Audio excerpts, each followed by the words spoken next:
Nous sommes réunis aujourd'hui pour échanger sur un sujet qui intéresse particulièrement les plaisanciers à moteur, l'éthanol E85. Puis-je faire fonctionner mon moteur à l'éthanol? Quels sont les risques? Quel impact cela peut-il avoir sur les performances et la consommation, mais aussi sur la durée de vie de mon moteur? Pourquoi les motoristes sont-ils majoritairement réservés quant à l'utilisation de ce carburant? Autant de questions auxquelles nous allons tenter de répondre avec nos invités. Bonjour à tous et à toutes, je suis Stéphanie de Loustal, directrice des rédactions de Motorboat Magazine et Neptune Yachting Motor. Édouard Desgrès, chef de rubrique à Motorboat Magazine, est à mes côtés et s'est particulièrement penché sur le sujet. Édouard, peux-tu présenter nos invités ? Bien sûr Stéphanie. Alors pour partager et échanger sur ce sujet un peu sensible, nous avons donc le plaisir d'accueillir autour de la table des motoristes, des fabricants de boîtiers de conversion et des utilisateurs d'éthanol. Alors, représentant des motoristes à la Fédération des industries nautiques, Fabrice Lacoum, directeur Marine Europe Yamaha, est là. Alors, accompagné de Patrick Leroux virtuellement, puisque Patrick Leroux, responsable commercial Cummins France, est avec nous via une liaison téléphonique et il parlera au nom des motoristes inboard. Donc Patrick, alors en face, Benoît de Cuverville de la société Etabox et Alexis Landrieux, fondateur de Biomotor. Ils proposent tous les deux des solutions et des boîtiers de conversion à l'éthanol pour le motonautisme. Alexis, vous êtes également avec nous pour représenter le syndicat national des professionnels des activités nautiques et vous nous apporterez donc le témoignage de loueurs qui ont fait le choix de convertir leur flotte de location à l'éthanol. Eh bien, bonjour à tous et bienvenue. Bonjour. Bonjour. Bonjour. Avant de donner la parole aux invités, Édouard, peux-tu nous faire un petit rappel de ce qu'est l'éthanol et pourquoi il est regardé de si près par les plaisanciers à moteur? Oui, alors à la base, donc, l'éthanol, c'est un biocarburant fabriqué à partir de la biomasse, c'est-à-dire des résidus de bois, des plantes, des céréales et des produits agricoles, ce qui se traduit normalement par des émissions de gaz à effet de serre réduites. Mais en fait, ce qui intéresse particulièrement les plaisanciers, c'est plus le côté économique par rapport au côté écologique. Et vu qu'il coûte en moyenne 80 à 90 centimes de moins au litre par rapport au SP95 E10. Compte tenu de l'augmentation des carburants, cet écart peut donc changer la donne au moment du passage à la pompe. Juste pour éclairer un petit peu les plaisanciers qui nous regardent aujourd'hui, pour bien comprendre la problématique dont on parle, je voulais juste vous donner une petite image. J'aimerais que vous vous projetiez sur le vieux port de Marseille, où nous sommes basés d'ailleurs, et que vous imaginiez en fait, depuis 2012, devant l'urgence climatique, le vieux port de Marseille a été passé en ZFE, donc c'est une zone à faible émission. Donc ça donne des contraintes d'accès à tous les véhicules dits polluants. Alors ce qui est assez paradoxal, alors c'est très bien parce qu'effectivement nous on s'en réjouit parce que c'est une mesure qui va dans la dynamique du renouveau de la ville, mais effectivement c'est assez paradoxal parce que dès qu'on passe sur l'eau, en fait on n'a plus du tout aucune contrainte de pollution. Donc ça c'est lié à un fait qui est simple, c'est que malheureusement aujourd'hui dans le nautisme on n'a pas du tout de normes anti-pollution, contrairement à ce qui se fait dans l'automobile.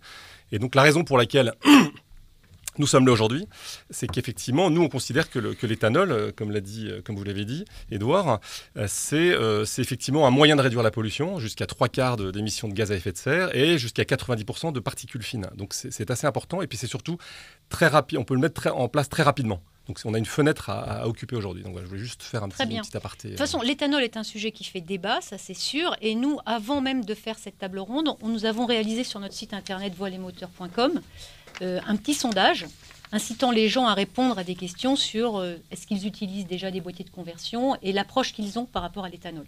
Et alors, ce qui est assez intéressant, c'est qu'il y a eu 51% des personnes parmi celles qui ont répondu complètement à ce sondage, qui ont répondu que oui, elles utilisaient déjà des boîtiers, majoritairement mis en place par des professionnels. Et ce qui était, je trouve, très intéressant, c'est que à la question « Est-ce que vous avez noté des problèmes par rapport à l'éthanol ?» la question, c'est non. Et alors, je trouve que c'est intéressant parce que généralement, les gens, quand ils répondent à des trucs, c'est souvent pour se plaindre. On se plaint plus facilement qu'on dit que c'est bien. Or là, 80% des gens disent qu'ils sont contents. Alors, c'est des utilisations assez courtes. C'est des gens qui utilisent ça depuis 1 ou 2 ans, sur des moteurs de plus de 100 chevaux et sur des moteurs qui ont plus de 5 ans, donc qui ne sont plus sous garantie. Et alors, autre chose intéressante, c'est que sur les 49% de personnes qui, eux, ont dit nous, on n'utilisera pas de boîtier éthanol, la raison, c'est qu'ils ont peur que leur moteur perde en fiabilité. Donc voilà, je trouve qu'avec ce sondage, on a les deux axes, c'est-à-dire des gens qui utilisent et qui disent nous on est super contents et on s'en plaint pas, et des gens qui disent oh là là non, voilà, voilà. Donc c'est un sujet qui a vraiment généré beaucoup de conversations et des débats assez vifs. Donc voilà, c'est pour ça qu'on est là aujourd'hui. Édouard, donc. Oui. Comme dans l'automobile, il existe aujourd'hui des solutions, n'est-ce pas? Alors, donc, pour faire fonctionner son moteur à l'éthanol, idem automobile ou moteur marin, même combat, on va dire, c'est des boîtiers de conversion qui viennent se connecter directement sur le circuit d'essence, sur la tête motrice. Et donc, Benoît, est-ce que vous pouvez nous expliciter un petit peu le fonctionnement de ces boîtiers ? Oui, tout à fait. Alors du coup, j'en profite pour me présenter un petit peu qui on est. Donc moi, je représente la société Etabox. On est donc une marque d'ailleurs de la société Vespucci Lab, qui est une société à mission. Que nous avons créé l'année dernière et qui a pour vocation de décarboner le motonautisme. Donc ça, c'est un point très important. C'est vraiment notre mission, c'est inscrit dans nos gènes. Donc nous, on a décidé, devant le constat que vous avez fait d'ailleurs à travers ce sondage, nous avons décidé de prendre en main ce sujet de l'éthanol dans le nautisme et de structurer la démarche. Puisqu'aujourd'hui, ce n'est pas très structuré. On voit que c'est fait de manière très éparse sur le territoire, avec plein de petits acteurs qui le font. Et du coup, il n'y a pas de mouvement principal. Et donc, on n'avance pas vers une norme, notamment, qui est problématique. Donc, voilà, comme je l'ai cité tout à l'heure, tant qu'il n'y a pas de norme anti-pollution, ça va être difficile de savoir si les moteurs marins polluent ou pas. Donc nous, on est dans cette démarche-là. Donc ce qu'on a fait, c'est qu'on a identifié les différentes solutions qui existent dans le monde de l'automobile, notamment avec nos amis de Biomotor. Et on a retenu, pour le moment, un boîtier, parmi les boîtiers homologués, parce qu'on considère que c'est un gage de qualité, un gage de pérennité, un boîtier qui est homologué dans le monde de l'automobile. Donc depuis 2018, il y a un arrêté qui régit l'usage des boîtiers dans le monde de l'automobile. Et donc, on a donc choisi ce boîtier. Et donc le système, puisque vous me le demandiez, effectivement, est assez simple. Le principe, c'est qu'on vient connecter une sonde sur l'arrivée d'essence, qui vient analyser le contenu du carburant. En fonction du contenu du carburant qu'on va trouver, on va envoyer l'information donc au boîtier qui, lui, va régir les injecteurs et donc va modifier la quantité de carburant qui va être envoyé à travers les injecteurs. Donc c'est un système qui est relativement simple, qui en termes de conception est relativement simple. Alors c'est beaucoup plus complexe derrière parce qu'il y a beaucoup de réglages et beaucoup d'années de travail. Et voilà à peu près le mode de fonctionnement. Très bien. Donc ça, c'est la version Etabox. Vous, Alexis, la société donc Biomotor, qui est très connue dans le monde de l'automobile. Vous passez aussi sur la partie nautisme. Bien sûr. Est-ce que votre boîtier fonctionne de la même manière que celui d'Etabox ? Alors, je me permets de me présenter aussi également Biomotors. J'ai créé et fondé l'entreprise en 2011 maintenant, donc sur la passion de l'automobile, mais également des sports mécaniques. Je suis plaisancier aussi. Et puis sur la conviction environnementale, évidemment, que représente la solution alternative de l'éthanol. Le constat qu'on vient de faire, en tous les cas sur le nautisme, a été identique dans le monde de l'automobile il y a maintenant 7-8 ans en arrière. Et comme l'a dit Benoît, on a effectivement mis en place une réglementation, une homologation à laquelle on a participé, on a apporté notre expertise pour permettre justement que le consommateur soit rassuré vis-à-vis de l'installation d'un système de conversion, d'où l'homologation dans le monde de l'automobile, qui évidemment a permis d'avoir des installateurs habilités, d'avoir une carte grise qui soit modifiée et qui permet de reconnaître un véhicule qui fonctionne au bioéthanol. Et tout ça a permis justement de créer de plus en plus de stations. Et on le voit maintenant, pour l'automobile, il y a une station sur 3 qui dispose du bioéthanol. Alors évidemment, notre ambition aujourd'hui, c'est bien évidemment de reproduire ce schéma-là dans le monde du nautisme. Le système a été redéveloppé pour répondre évidemment à un cahier des charges plus drastique lié au monde du nautisme, parce que, évidemment, on a un environnement avec de l'eau de mer, salée, etc. Et donc, on a redéveloppé un boîtier qui sera commercialisé dès cette saison 2023 pour répondre à ces exigences, permettant de faire la même démarche, finalement, dans le monde du nautisme. On a déjà l'expérience ces dernières années au travers de loueurs qui nous ont permis de voir et d'avoir du recul sur beaucoup d'heures de navigation, on en parlera tout à l'heure, et du coup, de pouvoir aujourd'hui prétendre à pouvoir mettre en place avec aussi les pouvoirs publics des stations au port, parce que c'est l'un des freins aujourd'hui qui existent. On est capable de rassurer, on est capable d'équiper. Pour ma part, je navigue depuis des années aussi au bioéthanol, donc je suis convaincu que les personnes qui fonctionnent et utilisent le bioéthanol aujourd'hui, vous l'avez dit, sont contents, parce que c'est, rappelons-le, le carburant qui redonne le sourire à la pompe. Bon, Fabrice, il existe donc des solutions pour faire fonctionner son moteur marin à l'E85. Pourtant, majoritairement, les motoristes déconseillent l'utilisation de ce carburant. Est-ce que vous pouvez nous dire pourquoi ? Tout d'abord, je voudrais resituer le contexte quand même, parce qu'on a parlé beaucoup de décarbonation et de normes anti-pollution dans l'autisme. Il faut aussi se rappeler d'où on vient quand même et quel est le parc existant. Non, qui fume toujours. Le parc existant, puisque malheureusement, on a un renouvellement dans notre industrie, renouvellement du parc qui est très, très, très lent. Et on a encore quand même dans les ports les 2 temps qui ont été bannis il y a uniquement une quinzaine d'années. Puisque la dernière mise sur le marché, ça a été 2007, fin 2007. Les 2 temps carburateurs, oui. Des 2 temps carburateurs. Ouais, on vendait des V6 2 temps carburateurs à cette époque-là. Et ils sont toujours en fonctionnement. Donc effectivement, sur le port de Marseille, il doit y en avoir quelques-uns qui, quand vous les démarrez le matin à froid, ça reste un problème. Donc ce que je veux dire par là, c'est que la décarbonation des moteurs, qu'ils soient inboard ou inboard, c'est un sujet qui est au cœur du développement des moteurs qu'on doit mettre sur le marché dans les années à venir. L'utilisation de biocarburants, e-fuel, l'électrification, ça fait partie des outils qui vont être mis à la disposition de nos plaisanciers dans les années à venir. Maintenant, pour en revenir à votre question, Stéphanie, pourquoi aujourd'hui on déconseille l'utilisation de l'éthanol? C'est parce que dans tous les tests qui ont été réalisés par nos ingénieurs, ça a des conséquences sur la fiabilité ou sur l'usure du moteur. C'est-à-dire que les moteurs n'ont pas été développés et dessinés à la base pour ce type de carburant. C'est juste ça. Et que quand on met sur le marché des moteurs, on fait des promesses à nos clients. Et on fait en particulier des promesses sur la fiabilité qui induit les coûts et puis la sécurité de nos plaisanciers. Donc il y a des effets secondaires en fonction des usages. Alors, parce que je veux surtout... Oui, on est d'accord. On est d'accord. Non, mais on est tous d'accord. On va en parler parce que c'est le cœur du sujet. Il y a, et quand je parle électrification, e-fuel, on est assez convaincus qu'en fonction des usages, en fonction des localisations, en fonction du type de produit, en fonction du type de client, la solution pour la décarbonation ne sera pas forcément identique. Donc l'éthanol pourra sûrement répondre à une certaine utilisation, peut-être, les biofuels, l'électrification. Néanmoins, encore une fois, on est une toute petite industrie, donc quel que soit le développement que nos ingénieurs font, il va falloir qu'on ait une norme globale et qu'on ne soit pas les seuls en France ou en région PACA à vous demander à développer une technologie parce que sinon les retours sur investissement malheureusement ne permettront pas le développement. Mais ce qui est sûr, c'est que les moteurs qu'on met aujourd'hui sur le marché n'ont pas été dessinés pour fonctionner à 100% à l'éthanol dans l'état d'utilisation de 90% ou 95% de nos plaisanciers.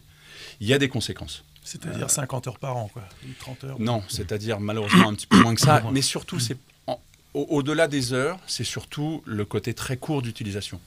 3 semaines, 1 mois maximum par an. Donc une semaine en avril, qui restent longtemps 15 jours, quoi. voilà, et qui sont stockés souvent à l'air ou avec des fonds de carburant dans les réservoirs. Avec l'éthanol, on le sait, il a tendance à absorber un peu l'humidité. On est dans des milieux légèrement humides. Donc quand on stocke des bateaux de façon un peu comme on a l'habitude de le faire aujourd'hui, et qu'on fonctionne à l'éthanol, il y a des risques. Voilà. Donc aujourd'hui, non, en tant que motoriste, on déconseille l'utilisation de l'éthanol parce qu'on estime que dans la très, très, très, très grande majorité d'utilisation de nos plaisanciers, ça peut, à terme, créer des problèmes et une usure anormale et donc poser des risques de fiabilité pour nos moteurs. Alors Fabrice, merci. Donc Fabrice de la Fédération des industries nautiques, vous vous exprimiez au nom des motoristes hors bord. Donc maintenant, on va passer à la partie inboard avec Patrick Leroux de Cummins France. Donc la problématique. Bonjour à tous. Bonjour Patrick. Et la problématique de l'éthanol, est-ce qu'elle existe aussi dans les moteurs inboard, avec notamment l'arrivée des biocarburants, du biodiesel et tout ça? Alors voilà, bon, en ce qui me concerne, donc représentant d'un motoriste diesel, l'éthanol n'est pas notre sujet de préoccupation premier. Maintenant, ce que je voulais rajouter quand même, c'est que nous appartenons nous représentons des fabricants de moteurs qui sont internationaux et de renommée. Et le sujet de préoccupation première de ces constructeurs de moteurs, c'est vraiment d'aller vers la décarbonation, d'avoir des moteurs propres. Donc il y a aujourd'hui 80 ou 90% des budgets sont alloués sur la recherche. Donc vraiment, sincèrement, c'est un sujet de préoccupation premier, c'est comment faire des moteurs thermiques ou comment avoir des moteurs thermiques propres. Ça, c'est un premier point. Le deuxième point, c'est qu'on est des constructeurs internationaux.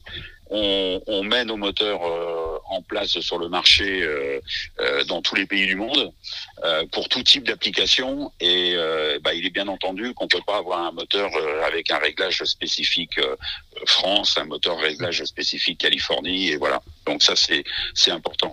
Alors après l'arrivée des carburants, alors en ce qui concerne le moteur diesel, on trouve du biodiesel aujourd'hui, donc les constructeurs de moteurs ont travaillé dessus. Donc on peut aller, on a un pourcentage qui est toléré. Donc en ce qui concerne par exemple Cummins, on peut aller jusqu'à 20% de biodiesel. Donc ça c'est les efforts qui sont faits. Après, en ce qui concerne les moteurs essence, puisqu'on a des moteurs inboard et également essence, je parle de nos concurrents, on a un pourcentage d'éthanol qui est toléré jusqu'à 10%, mais on ne peut pas aller au-delà. Exactement, voilà. Comme pour les hors-bord. C'est la norme qui est donnée, sachant qu'en plus un moteur inboard, vous avez quand même une partie de l'installation qui est à l'intérieur du bateau, c'est-à-dire toute la partie réservoir, la partie filtration, il y a des tuyaux. Il faut pas non seulement s'assurer que le moteur puisse fonctionner correctement avec l'éthanol, mais il faut s'assurer également que les équipements internes du bateau soient conformes à recevoir également de l'éthanol. Ça, c'est aussi important de le mentionner. Le moteur, c'est une chose, mais il y a également les équipements internes du bateau. Je pense qu'il y a un point que vous avez soulevé là, Patrick, c'est qu'effectivement, il y a cette problématique qui est le côté international des constructeurs en fait, qui fabriquent pour des marchés. Aujourd'hui, le plus gros marché, c'est le marché américain, on sait très bien, et les problématiques ne sont pas du tout les mêmes. La sensibilité à l'environnement et aux problèmes environnementaux n'est pas la même non plus outre-Atlantique et en Europe. Donc c'est vrai que c'est forcément compliqué pour les fabricants de moteurs de développer des moteurs qui puissent convenir à un certain type d'éthanol. En plus, il me semble que l'éthanol n'est pas le même entre le continent américain et le continent européen. Oui. Donc forcément, ça doit être... Les normes de carburant sont différentes en fonction des pays, en fonction des continents. Et... De pays à pays, voilà, exactement. Donc c'est pour ça qu'il est compliqué. On fait des moteurs, encore une fois, qui peuvent être mis sur le marché, enfin qui sont mis sur le marché dans tous les pays du monde. Et même si nous, par exemple, nous vendons des moteurs à un chantier français, on sait très bien qu'il y a 5% des bateaux qui restent dans le secteur. Ils se retrouvent en Californie, en Chine. Voilà. Donc c'est important de traiter aussi ce sujet-là, quoi. Alors justement, on en arrive à la question finalement, qui est concerné par l'éthanol, puisqu'on a dit que la moyenne d'utilisation était quand même assez faible chez les plaisanciers. Il y avait des grandes périodes de latence, le bateau n'est pas utilisé, ça favorise l'humidité, la création un peu de condensation dans les réservoirs. L'éthanol, il se précipite sur tout ce qui est eau. Donc finalement, est-ce que le 85 est un carburant qui est adapté à tous les plaisanciers et à tous les usages? Messieurs, la parole. Non, effectivement, c'est plutôt positif le discours qui est tenu parce qu'il est tout à fait vrai. L'éthanol est plus hygroscopique que l'essence, c'est-à-dire que dépasser 1% d'eau dans le mélange éthanol, ce qui est quand même une certaine quantité, celui-ci va se dégrader. Dès lors, on aura une clientèle qui sera plus dédiée, et de toute façon c'est tout l'objectif de réduire le budget carburant. Évidemment, le budget carburant devient coûteux dès lors qu'on a une certaine quantité d'heures de navigation annuelles, et c'est bien cette clientèle cible qu'on aura en client, en tous les cas, qui vont nous solliciter pour réduire le budget carburant. Il est bien évident que si vous faites, je crois que la moyenne est très basse, 7 heures par an. Voilà. Oh non, plus quand même. On n'est pas loin des 50. Non, 50, ouais. Mais on disait tout à l'heure. Mais effectivement, ça représente... C'est la moyenne sont assez haute. concentrés, bien sûr. Et donc très peu de remplissage de réservoirs. Donc il sera important, effectivement, et nous c'est toute notre clientèle, je pense, d'avoir des plaisanciers qui circulent avec le bateau. Si c'est pour rester à quai, il n'y a pas d'intérêt de passer à l'éthanol. Bien sûr. Sur un aspect purement technique, est-ce que tous les hors-bord peuvent fonctionner avec un boîtier de conversion Etabox ou biomoteur? Est-ce que c'est une catégorie de puissance? Est-ce que c'est plus des 4 cylindres, des V6, des V8? Quels sont les moteurs concernés au premier chef, en fait? D'abord, l'éthanol, effectivement, ça fonctionne sur des... Aujourd'hui, les boîtiers sont compatibles avec des moteurs 4 temps injection indirecte. Ok, que ce soit du 4 cylindres, 6 cylindres ou 8 cylindres. Nous, on considère... alors, c'est compliqué effectivement parce qu'on a une approche technique de la part des constructeurs et puis on a une approche marché des utilisateurs. Donc effectivement, la difficulté, c'est de réussir à marier les deux. Donc nous, ce qu'on a fait, effectivement, on s'est penché sur l'aspect technique et puis sur l'aspect utilisateur. Quand on regarde côté aspect technique, nous, on considère que des moteurs qui ont 10 ans ou moins sont dans leur majorité compatibles avec le 85. Donc ça, c'est un constat d'usage et un constat d'utilisation. On parlait tout à l'heure, Patrick parlait effectivement du contexte d'utilisation du moteur. Nous, quand on regarde aujourd'hui les normes, notamment sur les durites, la 7840 qui a été revue en 2013, elle est censée être compatible avec le 10. Nous, quand on contacte aujourd'hui les fabricants de durites, ils nous disent que soit les durites ne sont pas compatibles à l'éthanol, soit elles sont compatibles éthanol. Mais en fait, pour eux, il n'y a pas de différenciation entre E10, E15, E15 parce qu'aux États-Unis aujourd'hui il y a pas mal de 15, et puis E85. Donc en fait, dans le contexte du moteur, on considère que sur des installations qui sont récentes, on va dire moins de 10 ans, donc à partir de 2012-2013, et que le moteur est entretenu régulièrement, parce que ça c'est un point qui est très important. Ouais. Nous on a coutume de dire que quand on va passer un moteur à l'éthanol, en fait, on va le roder. On parlait il y a longtemps dans le manuel de l'automobile d'un rodage, et en fait on se rend compte qu'il faut faire un rodage. Alors typiquement, on parle de pompes à essence qui sont sursollicitées parce qu'effectivement, on augmente la quantité d'éthanol qui est envoyée dans le moteur.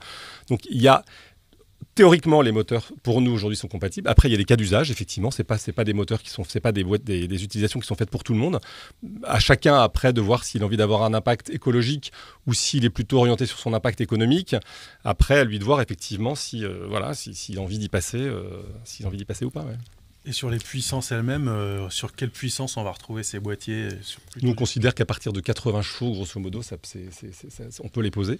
Ce qu'il faut savoir aussi, c'est que nous, on passe à travers un réseau. Ce que je n'ai pas précisé, c'est nos boîtiers sont uniquement posés par nos installateurs certifiés, donc qu'on a formés au préalable. Et c'est eux qui, in fine, parce qu'ils connaissent les moteurs, et ça, c'est un point qui est très important, ils connaissent leurs clients, ils connaissent les moteurs, qui vont valider ou non. Et d'ailleurs, s'ils considèrent que ce n'est pas validé, nous, on rembourse le boîtier et puis terminé. En fait. On ne veut prendre aucun risque sur le contexte d'utilisation du boîtier. Fabrice, est-ce que les commerciaux et puis les techniciens qui sont sur le terrain, est-ce qu'eux, ils sont confrontés à déjà cette problématique de moteur? Est-ce qu'ils voient déjà des utilisations, des conséquences, si je puis dire Oui, bien sûr. Je ne veux pas nier le sondage que vous avez fait sur les 80% des gens qui sont contents et qui ne rencontrent pas de problème. Mais oui, évidemment. Alors après, quand nos services techniques sont sollicités, c'est souvent parce qu'il y a un problème. C'est pas pour dire tiens, ça marche bien. Oui. Donc évidemment qu'on rencontre des problèmes. Encore une fois, et Patrick l'a dit, mais j'en avais parlé aussi, la décarbonation, c'est au cœur du développement des moteurs qu'on mettra sur le marché plus tard. Mais ça veut aussi dire que nos ingénieurs ont testé avec ce type de carburant et d'autres. Et il y a des conséquences à long terme. Oui, il y a des conséquences à long terme. Est-ce que vous arrivez à savoir si c'est des moteurs qui, justement, sont des utilisations inappropriées, je veux dire, par rapport à l'éthanol? C'est-à-dire, est-ce que les problématiques que vous voyez, c'est des gens qui, justement, ont dit c'est moyen de faire un petit peu d'économie, mais qui ne naviguent que 50 heures par an? Ou est-ce que c'est des gens qui... vous voyez ce qu'on disait tout à l'heure, c'est-à-dire, est-ce que finalement, quand c'est une utilisation appropriée, il y a moins de problèmes avec l'éthanol que lorsque... Voilà. Honnêtement, on n'a pas assez de recul aujourd'hui pour savoir ça exactement. Et je crois que c'est Alexis qui en parlait tout à l'heure, vous en parliez sur... la maturité dans le marché automobile, il a fallu du temps, des homologations. On n'en est pas du tout là parce que, encore une fois, on est une petite industrie, surtout si on se compare à l'automobile. Donc, il va falloir beaucoup de temps pour digérer tout ça. On n'en est pas là. Est-ce qu'on rencontre des problèmes qui sont liés à l'utilisation, à la mauvaise utilisation de nos moteurs? Oui, bien sûr, on en rencontre, évidemment. Maintenant, je ne sais pas combien on a de plaisanciers qui fonctionnent avec les boîtiers éthanol, et donc combien il y a eu de problèmes derrière, honnêtement, de l'avoir des stats. On n'a pas cette maturité-là. Encore une fois, non, on déconseille l'utilisation, parce qu'encore une fois, et Benoît tout à l'heure en parlait, il y a une sonde qui vient modifier l'injection, Donc, je vous promets, la genèse d'un moteur, ça prend des années et ça coûte des millions.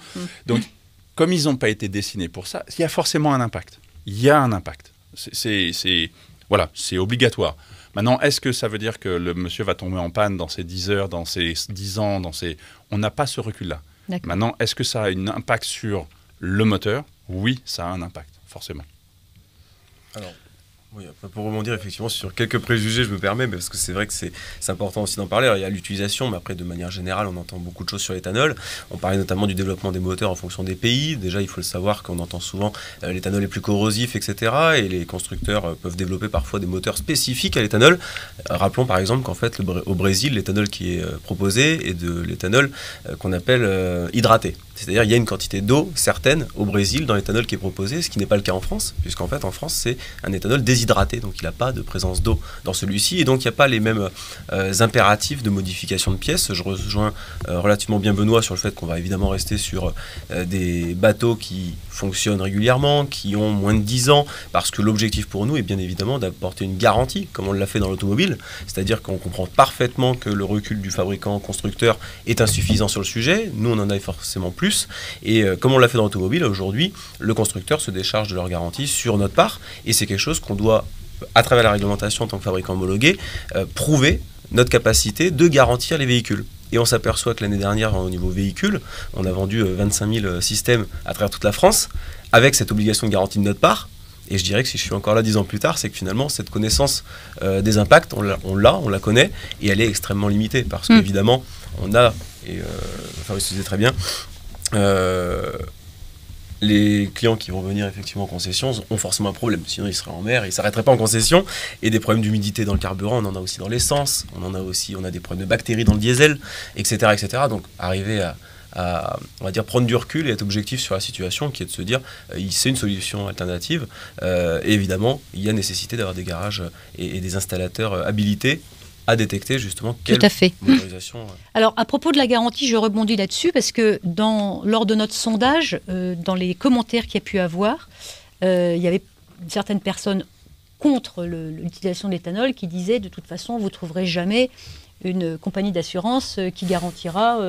Alors, je voulais justement faire un petit aparté parce que le sponsor de cette émission, qui est la société April Marine, qui est une boîte de financement et d'assurance, que fait justement, elle ne fait pas, mais elle a considéré que l'utilisation d'un boîtier n'était pas excluant, en tout cas, pour sa garantie casse-moteur. Excellente nouvelle. Donc voilà, je voulais mettre un petit mot. Ils avaient mis en place en 2014, ils ont mis une garantie casse-moteur ou avarie moteur, et en fait, aujourd'hui, c'est étendu à l'utilisation d'un boîtier à l'éthanol. Donc voilà. Moi, j'ajouterais il existe en tout cas des compagnies d'assurance qui font... Moi, je confirme, parce qu'effectivement, nous, on va communiquer dessus là cette semaine. C'est en fait, nous aussi, on garantit effectivement l'usage de l'éthanol sur les moteurs sur lesquels on a posé des boîtiers. Donc, notre compagnie d'assurance nous suit également sur le sujet, voilà. dans le monde du nautisme. Je pense que les compagnies d'assurance, en tout cas, se sont emparées du sujet. Elles ont calculé le taux de sinistralité. En fait, on a discuté pendant des mois avec notre compagnie d'assurance. Ils ont étudié les taux de sinistralité. Ils ont étudié les risques qu'ils encouraient. Et en fait, aujourd'hui, ils nous suivent. Donc, effectivement, statistiquement, alors il manque sans doute probablement de recul. Mais effectivement, on en parlera un petit peu à la fin sur la conclusion. Mais sans doute qu'il faut trouver le territoire sur lequel on peut s'engager et ceux sur lesquels on se désengage. Tout à fait. Tout à fait.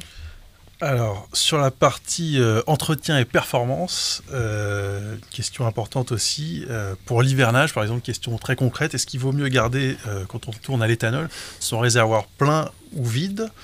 Et est-ce qu'il faut stabiliser le carburant ? Benoît, est-ce que vous avez un avis là-dessus ? Ouais, alors j'ai un avis. Alors l'hivernage, c'est un sujet compliqué parce qu'effectivement, quand on interroge les sociétés d'entretien, sinon elles ont souvent des avis qui divergent. Alors sur la partie éthanol, moi je me suis retourné vers le SNPA, qui est le syndicat des producteurs d'alcool agricole, donc qui régit effectivement la fabrication de l'éthanol en France. Donc je leur ai posé la question pour savoir effectivement comment ça fonctionne dans l'éthanol aujourd'hui sur la stabilité. Alors ce qui est intéressant, c'est qu'il y a des normes aujourd'hui. Il y a une norme pour la stabilité et pour l'oxydation du SP95 et SP98. Il y a aussi une norme pour le E85. Et les deux, en fait, doivent garantir que la stabilité à l'oxydation est la même et que la corrosion à la lame de cuivre est la même. Donc, en fait, théoriquement, sur le liquide en lui-même, le carburant en lui-même, les conditions sont les mêmes. Donc, eux, leur conclusion, qui tend un petit peu à ce qu'on a compris aussi des usages, c'est d'avoir le même comportement dans son hivernage qu'on l'a avec le 85 que celui qu'on a avec le 95. Donc, plus, a priori, plutôt un réservoir plein, effectivement, pour éviter les problèmes de condensation, parce que effectivement, le 85 français, il y a 0,3% d'eau, donc effectivement, l'eau ne vient pas du carburant. Elle peut venir de l'extérieur, et comme on sait que les réservoirs aujourd'hui sont assez peu étanches d'une manière générale, l'eau va avoir tendance à venir. Donc plus on remplit, moins il y aura de possibilités de de condensation. Et puis après, effectivement, ce qu'on peut envisager, c'est de mettre sur des périodes très prolongées, comme on le fait parfois sur le samplon 95, qu'on sait que le samplon 95 n'est pas non plus d'excellente qualité, de ce que je comprends aujourd'hui. Donc ça peut être intéressant d'utiliser des additifs ou des stabilisants, qui ont été d'ailleurs, nous on en propose, qui sont dédiés à l'usage de l'éthanol. Voilà, qui ont été conçus pour fonctionner avec de l'éthanol. Très bien.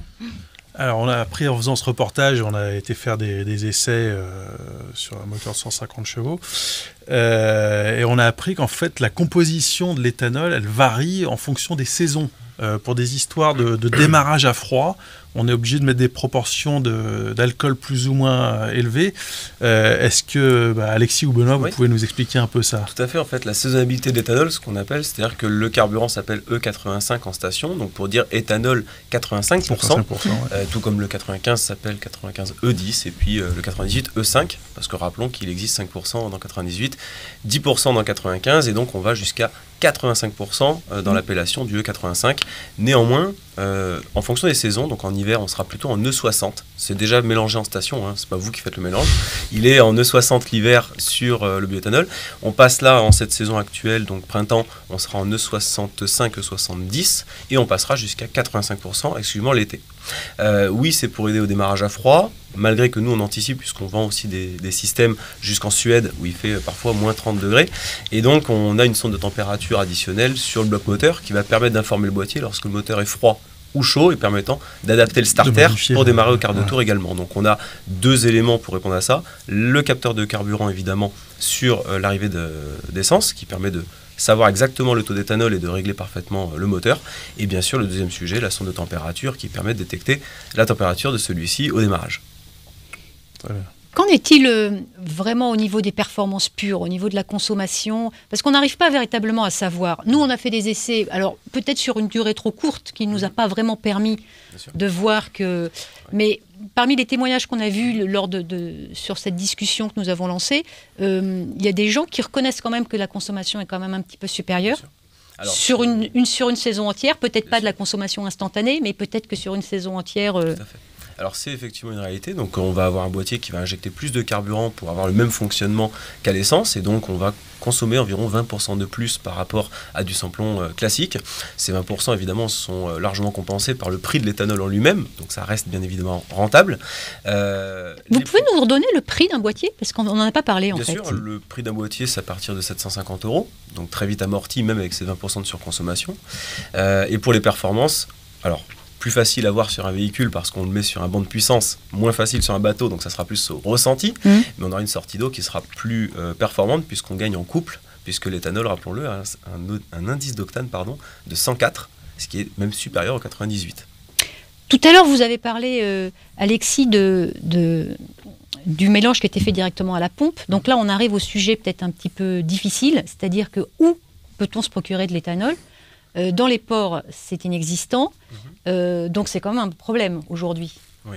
Il y a plusieurs projets sur lesquels évidemment on travaille pour mettre en place des stations portuaires, parce qu'évidemment, alors la coutume de prendre des bidons en station, on le fait déjà entre guillemets à l'essence pour beaucoup, parce qu'on sait qu'au port l'essence est plus chère, donc effectivement il y a cette solution, mais l'objectif étant de professionnaliser notre démarche d'équipement, et donc pour ce faire il faudra des stations au port. Donc il y a plusieurs projets actuellement discutés et en cours. Je pense qu'évidemment dès que le premier port va le faire, on va dire que l'image qui va être envoyée de ce port qui va faire attention à l'environnement sera évidemment relayée par d'autres ports, et donc on va avoir un peu un effet boule de neige comme on a pu l'avoir dans l'automobile. Donc je suis plutôt rassuré sur ce point-là.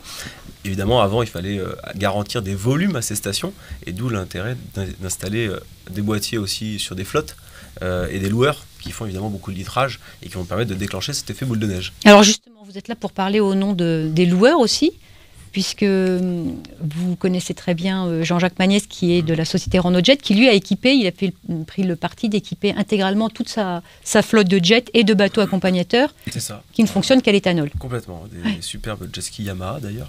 Et donc, évidemment. Et donc, oui, il a fait le pari il y a déjà maintenant 3 ans en arrière, comme d'autres loueurs avec qui on travaille aussi sur Vias vers Perpignan. Donc en totalité, ça doit représenter environ 200 jet skis et quelques hors-bords qui tractent les bouées tractées, qui tractent également les parachutes ascensionnels. Oui, tout à fait. Donc on a des gros postes de consommation de carburant, et tout le pari était là pour nous, c'est de développer un boîtier qui puisse répondre à un cahier des charges vis-à-vis de toutes ces c'est le retour qu'on a pu avoir, parce qu'évidemment, plus on va avoir de loueurs équipés, plus on a un recul important et rapidement, parce qu'évidemment, les 700 heures que va faire un plaisancier en 10 ans, sur un loueur, c'est fait en 2 ans. Et ça, c'est quand même assez intéressant pour nous, de voir aussi et de pouvoir produire un boîtier qui a fait ses preuves sur plus de 700 heures.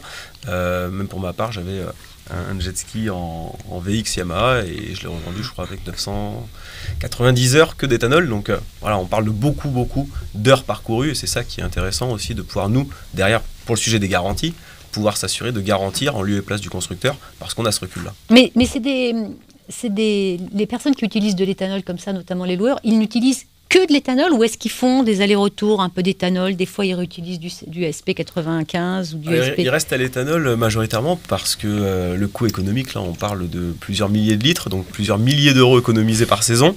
Et donc, forcément, ils ont tout intérêt, et bon, malheureusement, en faisant des bidons et autres, parce que là... Alors justement, les bidons. Eh oui. Parce que ça, il y a quand même une réglementation autour du transport de carburant comme ça. Alors, la réglementation... Oui, la réglementation, effectivement, aujourd'hui, on peut transporter jusqu'à 330 litres d'essence, contrairement à 1000 litres dans le gasoil. Et en fait, il y a des remorques qui existent aujourd'hui qui permettent, notamment pour des sociétés de jet ski ou des sociétés de location, parce qu'il y a quand même beaucoup de lieux en France où il n'y a pas de pompe. La Bretagne, que je connais bien, par exemple, il y a beaucoup de sites où on n'a pas de pompe. Même pour les professionnels, il n'y a souvent pas de pompe détaxée. Donc, effectivement, le coût, l'avantage économique, on le retrouve quand même assez souvent. Alors, donc le bidonnage, le bidonnage pour terminer, c'est un point important parce que pour moi, c'est une vraie problématique. C'est pour les personnes qui veulent faire des économies, passer à l'E85, ils sont obligés de bidonner. Or, quand on regarde les études, la principale source de pollution dans les ports aujourd'hui, c'est le bidonnage. C'est-à-dire que quand les gens font le plein avec leur bidon, ils en foutent partout. Et du coup, ça tombe à l'eau, ça irise l'eau, et en fait, c'est ça qui donne cette mauvaise impression. Donc, effectivement, c'est pour ça que nous, c'est un des arguments qu'on utilise dans les ports, c'est de leur dire, écoutez, faites un test, mais à grandeur réelle, si vous pouvez, prenez une petite cuve. À Marseille, la DSP aujourd'hui, celui qui tient la DSP aujourd'hui est prêt à y aller, il a fait les devis, etc. Il ne reste plus qu'un accord de la métropole pour y aller. Donc eux, par exemple, on est à 2 doigts d'avoir une pompe de 6000 litres et qui permettra d'arrêter le bidonnage. Sachant que les 333 litres dont vous parlez, c'est pour les professionnels. Pour les particuliers, c'est 260 litres. Et surtout, il faut que ça soit transporté dans des jerrycans qui soient des jerrycans homologués de 60 litres maxi. Donc c'est quand même assez... voilà. Mais c'est vrai que c'est un problème. Sur ces accidents que décrivait Benoît, parce qu'évidemment, je pense qu'on a tous vu un accident de renversement de bidon à côté du réservoir. Donc... l'avantage, dirons-nous, à la limite, sur encore cette pratique-là, c'est qu'à l'éthanol, on renverse du coup une grande partie d'alcool. Qui, du coup, l'alcool dans l'eau, c'est pas polluant. Donc on réduit quand même cette pollution, on va dire, même si, évidemment, il faut parfaitement éviter d'en mettre à côté. Oui, bien sûr. Oui, ça c'est sûr. Un petit mot sur la région PACA, justement. On en parlait en préambule de cette émission, qui a une volonté, région PACA qui est soumise à une pollution atmosphérique assez importante et qui a donc mis en place un plan climat, ça s'appelle le plan climat, je crois d'ailleurs, et qui souhaite, enfin en tout cas ils le font pour l'automobile, ils proposent un chèque éthanol pour inciter les gens à passer à l'éthanol. Tout à fait. Chèque de transition. Chèque de transition. Comme plusieurs régions effectivement en France, on a la région Île-de-France qui finance jusqu'à 500 € d'aide, ainsi que Hauts-de-France et plusieurs communes, telles que Danemarie-les-Lys. Voilà, on a plusieurs petites régions comme ça aussi qui font le nécessaire. Et en PACA, évidemment, il y a cette synergie qui est en train de se mettre en place. Et là, je peux peut-être laisser parler d'ailleurs Benoît, qui vient de PACA, même si on n'est pas loin, on est devant d'Argues, mais là, on est en plein dans le domaine de Benoît. Non, mais effectivement, il y a une vraie volonté. On a eu plusieurs fois des réunions avec la région. Aujourd'hui, la problématique, c'est, comme je le disais au départ, c'est qu'il n'y a pas de normes. Donc, en fait, dans la mesure où il n'y a pas de normes, c'est le point bloquant. On est aussi partenaire de l'UPACA, donc qui gère les ports. Donc en fait, ça discute entre l'UPACA, entre la région, entre la métropole qui, elle, détient notamment celle qui gère la DSP du port. Il n'y a pas de norme pour le bateau à moteur. Il n'y a pas de norme pour le bateau à moteur. Parce qu'il y a une norme pour la voiture. Oui, il y a une norme pour la voiture. Effectivement, il y a eu un arrêté auquel a beaucoup contribué Alexis en 2018. Et effectivement, l'idée, c'est de faire un copier-coller dans le monde du nautisme. Mais c'est pour ça qu'aujourd'hui, on a engagé des discussions avec l'AFNOR, avec la DG AMPA, avec la FIN, pour essayer de faire avancer ce sujet. Parce qu'effectivement, ça va être très difficile pour les régions. Sur quels critères, en fait, aujourd'hui, ils vont donner un chèque s'il n'y a pas une norme? En fait, c'est complètement subjectif. Donc et ça les a bloqués. Vous montrez un document tout à l'heure. Je pense que la démarche, elle a été de se dire, on va y aller. Et puis tout d'un coup, ils ont réalisé qu'il n'y avait pas de normes, ce qui est assez surprenant, parce que quand on n'est pas du secteur, on dit c'est pas possible. On arrive à Euro 7 dans l'automobile et il n'y a toujours pas de normes dans le nautisme. Il y a un truc qui cloche. Il y a Donc, des normes. effectivement, ouais. Il existe des normes. C'est une norme européenne et la communauté européenne, la communauté européenne y travaille. Ça a été reporté. La décision a été reportée parce que justement, à cause de la pluralité des utilisations, la pluralité des réglementations locales, nationales, continentales. Et donc, il a été en accord avec la NMMA, qui est l'association des manufactureurs américaines. Ouais. En accord, il a été décidé de prendre son temps et de réétudier quelles étaient, et pour avoir une norme globale, parce que c'est le seul moyen pour les motoristes, et on en revient à ce que Patrick disait, ce qu'on disait au tout début, c'est le seul moyen pour un motoriste de développer la bonne technologie qui va avoir une quantité suffisante de mise sur le marché pour justifier les investissements que ça demande. Donc il y a des normes, elles ne sont pas aussi matures et aussi avancées que dans l'automobile, mais l'automobile, elle avance à marche forcée, mais les volumes ne sont pas les mêmes, peuvent certainement le permettre. Dans notre métier, on reste une petite industrie. Parce que c'est quelque chose qu'on a peut-être oublié de préciser, c'est que pour ceux qui ne le savent pas, en fait, on est vraiment une exception française sur l'éthanol. Hein. C'est vraiment, on est le marché à l'éthanol. Donc effectivement, pour une marque internationale, aller se focaliser sur un marché de 5%, je comprends que ça nécessite des investissements et que voilà, il faut y réfléchir. Tout l'avantage de parler de normes, justement, dans l'automobile, ce qui a été vu, c'est que la carte grise du véhicule est modifiée au niveau de son type d'énergie. Et donc, c'est-à-dire qu'on se retrouve avec une carte grise qui spécifie qu'on est passé de l'essence à la formule FE, c'est-à-dire flex éthanol. Tout l'objectif, ça serait aussi finalement d'avoir cette traçabilité dans le nautisme, parce qu'on ne va pas se mentir. Il est clair que dans tous les auditeurs et plaisanciers qui ont dit j'utilise l'éthanol, je suis persuadé que certains vont repasser à l'essence pour passer en concession, par exemple. Il n'y a pas de traçabilité. Et donc, du coup, il y a un manque de traçabilité de dommage. Attention, parce que beaucoup de concessionnaires s'équipent pour justement pouvoir tracer quel type de carburant est utilisé, parce que, encore une fois, on a rencontré des problèmes et que forcément, nous, en tant que motoristes enfin, en tant qu'Yamaha, on essaye de comprendre quand on a des problèmes, d'où ils viennent, pourquoi, quelle est la cause, quelle est la cause de la conséquence.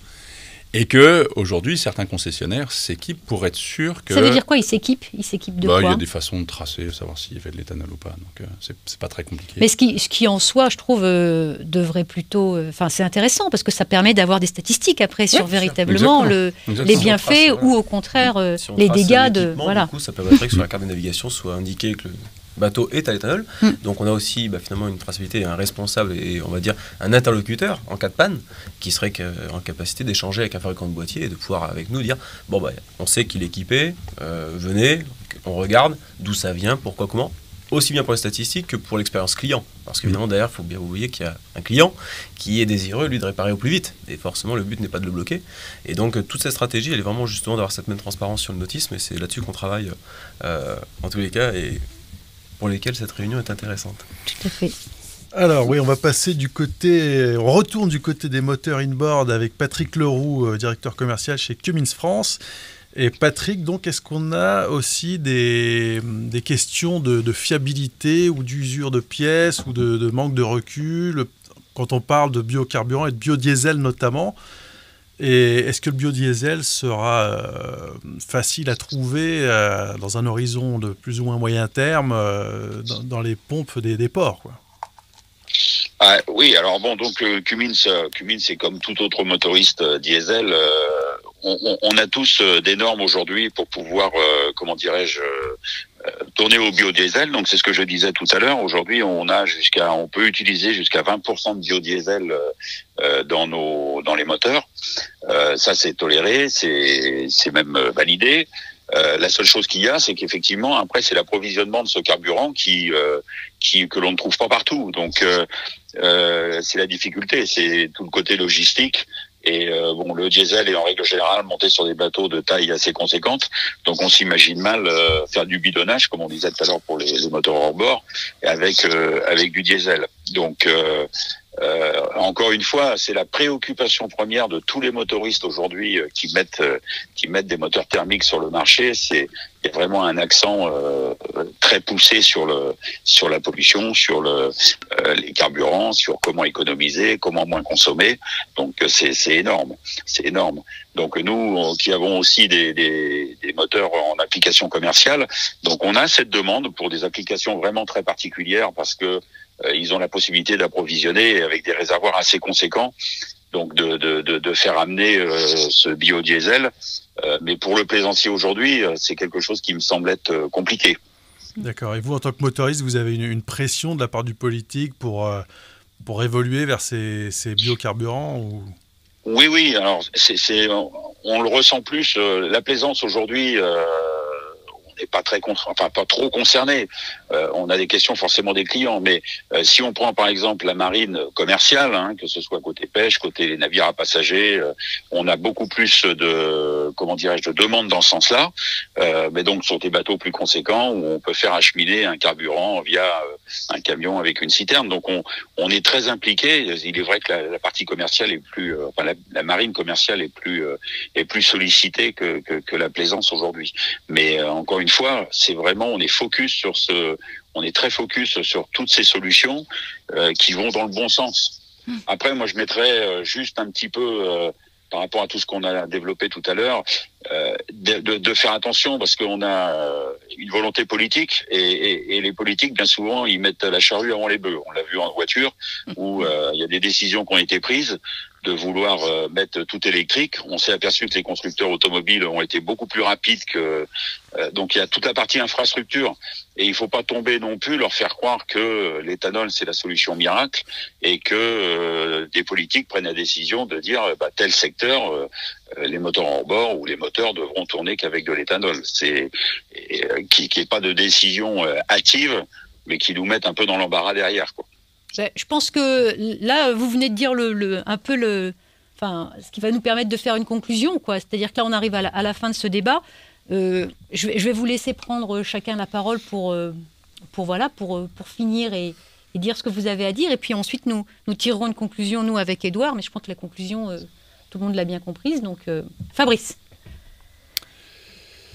Je vais répéter, mais en plus Patrick vient de le redire une fois de plus. C'est vraiment la décarbonation de notre industrie. Et nous, Yamaha, on est beaucoup moins impliqués dans la marine marchande donc on est très très orienté plaisance. Même si évidemment on a des pêcheurs, on a des professionnels, mais on est très orienté plaisancier. La décarbonation, c'est au cœur de tous les développements qu'on fait aujourd'hui. Encore une fois, pas seulement vous, parce que vous êtes là aussi au nom de tous les autres motoristes. Non, je ne parlais pas au nom de Yamaha, je parlais au nom des motoristes hors bord. Plutôt hors bord, Patrick parlera sûrement beaucoup mieux que moi des motoristes inboard. Mais évidemment, la décarbonation, c'est au cœur de tous les développements dont on parle aujourd'hui. Le débat d'aujourd'hui, c'est à propos de l'éthanol. L'éthanol, ça peut faire partie des solutions. Encore une fois, ce que je disais au début, je pense qu'il y aura plusieurs alternatives au pur moteur à combustion interne aujourd'hui, même s'il a encore beaucoup de belles années devant lui. Donc l'électrification, l'hydrogène, les biocarburants, les e-carburants, les e-fuels. Donc ça fera partie du portfolio des solutions et des outils qu'on mettra à la disposition des plaisanciers. Juste pour essayer de conclure sur le débat qui nous anime aujourd'hui, sur l'utilisation de l'éthanol. Non, clairement, il n'y a aucun motoriste hors bord aujourd'hui qui valide l'utilisation à long terme de l'éthanol, pour les raisons dont on en a parlé, parce que à long terme, aujourd'hui, les moteurs n'ont pas été dessinés pour ça, et pour le cas d'Yamaha, il est clair que l'utilisation à 100% de l'éthanol durant la vie du moteur ne passe pas les standards de qualité et de fiabilité qui sont réclamés quand on met des moteurs sur le marché. Bon, parce qu'ils n'ont pas été dessinés pour ça. C'est juste pour cette raison-là. Donc voilà, chacun doit prendre sa responsabilité. Il y a peut-être des modes d'utilisation qui évitent les problèmes de fiabilité. Maintenant, à long terme, aujourd'hui, on ne le recommande pas. Très bien. Alexis. Oui, donc effectivement, dans la continuité, l'éthanol, c'est pas quelque chose de nouveau. Voilà, il ne faut pas oublier que c'est depuis 2007 qu'il existe en France, grâce à nos efforts pour contribuer à ce mix énergétique dont on parlait, parce qu'il est évidemment crucial d'avoir plusieurs technologies pour répondre aux ambitions et enjeux climatiques qui nous font face. Il est bien évident du coup que l'éthanol fait partie des solutions. On est là depuis plus de 10 ans pour justement apporter des standards de qualité vis-à-vis justement de notre expérience et de nos retours d'expérience. Et c'est à ça qu'on va évidemment s'attarder sur les prochains mois, à pouvoir développer notre expérience automobile au profit du nautisme pour apporter garanties auprès du consommateur nécessaires à l'utilisation en fonction des usages, on l'a dit. Mais ça répondra à une part des usages et des besoins, en tous les cas, des consommateurs plaisanciers qui, évidemment, vont encore faire face, pas plus tard que là, dans quelques semaines, à des prix à la pompe qui vont s'envoler, et notamment au port où il ne sera pas, à mon avis, impossible de voir des carburants remonter proche des 2,30 € sans aucun problème cet été. Et donc, bien sûr, que la demande est présente, on va y répondre parce que c'est nos convictions. Et voilà qu'on est voué pour les prochaines semaines. C'est en tous les cas un grand plaisir, nous, de pouvoir retravailler nos convictions dans le domaine de la plaisance. Merci Alexis. Benoît, après tout ça. Patrick. Ah, Patrick, mais Patrick qui nous a dit déjà ce qu'il pensait. Mais Patrick, est-ce que vous avez quelque chose à dire? Merci. Non, mais voilà, pour revenir au moteur inboard essence, pour rester sur le sujet éthanol, donc voilà, les constructeurs de moteurs essence, comme l'a repris Fabrice, tolèrent jusqu'à 10% d'éthanol dans un réservoir, mais pas aller au-delà. Et encore une fois, ils sont pas conçus pour ça. Ils ne peuvent pas garantir leur matériel et la longévité de leur matériel. Voilà, donc le moteur essence, on en a quand même pas mal en version Stern Drive, ou notamment les bateaux de ski, qui sont des bateaux qui tournent beaucoup. Bon, voilà. Donc, la garantie, le constructeur ne peut pas garantir son matériel correctement avec l'utilisation de l'éthanol. Voilà. Merci beaucoup, Patrick. Donc en ce qui me concerne, je sais pas, je me demande si on a dit qu'effectivement l'usage d'un boîtier permettait, Alexis l'a dit, c'était flex, mais je me demande si on a précisé le fait que quand on mettait un boîtier, on pouvait mettre du E85, mais aussi du 98, du 80, de l'E10, de l'E5, du 95, 98, voilà. En fait, c'est compatible sur tout le carburant avec ou sans éthanol. Donc ça, c'est important. Ça veut dire que quelqu'un qui prend le parti de mettre un boîtier de conversion peut utiliser de l'éthanol, mais peut, en conservant le boîtier, mettre du sans-plomb. Exactement, c'est-à-dire que s'il bidonne et qu'il se retrouve dans un port, effectivement, il a passé bidon et il a besoin de faire un plein, et bien il va faire un plein à la pompe classique. Donc c'est flex, donc c'est effectivement c'est le gros intérêt du boîtier. Donc non, moi je suis content effectivement d'entendre qu'on est tous dans une logique de décarbonation, ce qui est notre problématique aujourd'hui. Le constat, et je suis rassuré d'entendre aujourd'hui l'Allemagne qui met un peu en cause le mouvement vers la sortie du thermique, puisqu'effectivement ils disent aujourd'hui que le thermique, on va y rester, enfin eux comptent y rester, mais avec des biocarburants. Donc je trouve ça très positif. Le biocarburant, il ne faut pas oublier, aujourd'hui, c'est aussi, au-delà des problématiques énergétiques et économiques, c'est aussi on n'est plus dépendant ni des pays de l'OPEP, ni de la Chine qui détient tout le marché de l'électrique aujourd'hui. On reprend une autonomie énergétique. Donc moi, je trouve que c'est quand même aussi, c'est un des sujets, la ramener l'industrie en France, etc., c'est un sujet qui n'est pas négligeable. Il y a plein de vertus dans l'éthanol, donc j'invite les personnes qui nous regardent à aller voir le site du SNPA. Il y a un site dédié au bioéthanol qui est très intéressant, où on explique effectivement tout ce qu'on fait quand on produit de l'éthanol.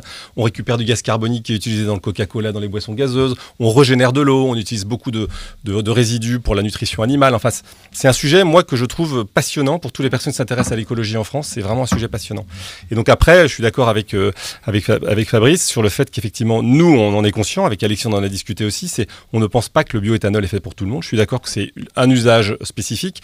Moi, ce que j'aimerais, c'est une main tendue, c'est de se dire comment est-ce qu'on peut travailler ensemble pour définir, puisqu'on a tous cette volonté aujourd'hui de décarboner et puis de décarboner vite, parce que l'électrique, on sait que c'est pas demain, on sait que l'hydrogène c'est pas demain, et on sait que la seule solution aujourd'hui, c'est de rester dans le thermique avec des biocarburants à très court terme. Donc, comment est-ce qu'on peut travailler ensemble pour recommander aux usagers, ou en tout cas pour les rassurer? Alors nous, aujourd'hui, on propose la garantie, donc ça les rassure, mais comment est-ce qu'on peut travailler ensemble pour faire en sorte qu'on soit pas sur des problématiques de débat comme ça, mais de se dire comment est-ce qu'on décarbone ensemble sur une cible d'usage qui est prouvée. Très bien. Eh bien, merci à tous. Fabrice. Pardon. Non, mais j'ai déjà passé mon tour. Non, mais c'est parce que Benoît a tendu la main. Mais ce que je veux dire par là, c'est on n'est absolument pas en concurrence. Je veux dire, ça, en tant que motoriste metteur sur le marché, ça ne nous enlève rien de vendre que des entreprises vendent des boîtiers. Vraiment, ça nous enlève. C'est juste que dans notre devoir de conseil et dans notre responsabilité vis-à-vis de nos clients, à aujourd'hui, c'est pas des doutes, on a des certitudes que selon certaines utilisations, attention à la durabilité dans le temps, c'est pas immédiat, hein, c'est pas au bout de 10 heures, mais dans le temps, attention à la durabilité des moteurs, non seulement du bloc moteur, venant du carburant, mais toute la ligne de carburation. Donc oui, il y a sûrement des choses à faire, mais c'est à venir. C'est à venir. Et les biocarburants, encore une fois, ça fera partie de la boîte à outils mise à la disposition de nos plaisanciers dans les années à venir. Super, merci beaucoup messieurs. Édouard, à nous de conclure. Je te laisse la parole. Bon, on va faire une petite synthèse donc, de tout ce qui a été dit. Donc, entre la hausse du carburant, les pressions environnementales sur les énergies fossiles, on essaye donc de trouver des solutions alternatives. Et donc, l'éthanol, tout comme l'électrique, fait partie de la panoplie, de la palette d'outils qui existent. Et on a bien compris que c'est compliqué pour les motoristes donc, de valider aujourd'hui un carburant pour lequel ces moteurs n'ont pas été conçus à l'origine. Néanmoins, les boîtiers de conversion qui sont en circulation depuis quand même un certain nombre d'années ont l'air de fonctionner et il y a une démarche de transparence aussi entre les fabricants de boîtiers et les motoristes. Et bon, on sait que ça s'adresse quand même aujourd'hui un peu à un marché de niche parce que c'est plutôt pour un usage intensif, un type parc locatif, etc. J'espère que vous validez. Et donc, c'est à chaque plaisancier de faire son choix en connaissance de cause et en prenant ses responsabilités. Et donc, l'éthanol fait partie de cette palette d'outils pour se diriger vers un nautisme plus vert et décarboné, quoi. Merci Édouard. N'oubliez pas de vous abonner à Motorboat Magazine ainsi qu'à notre newsletter et de nous suivre sur Facebook et Instagram de Motorboat et sur le site voilesmoteurs.com. Merci pour votre fidélité. Merci messieurs d'avoir été là. À bientôt.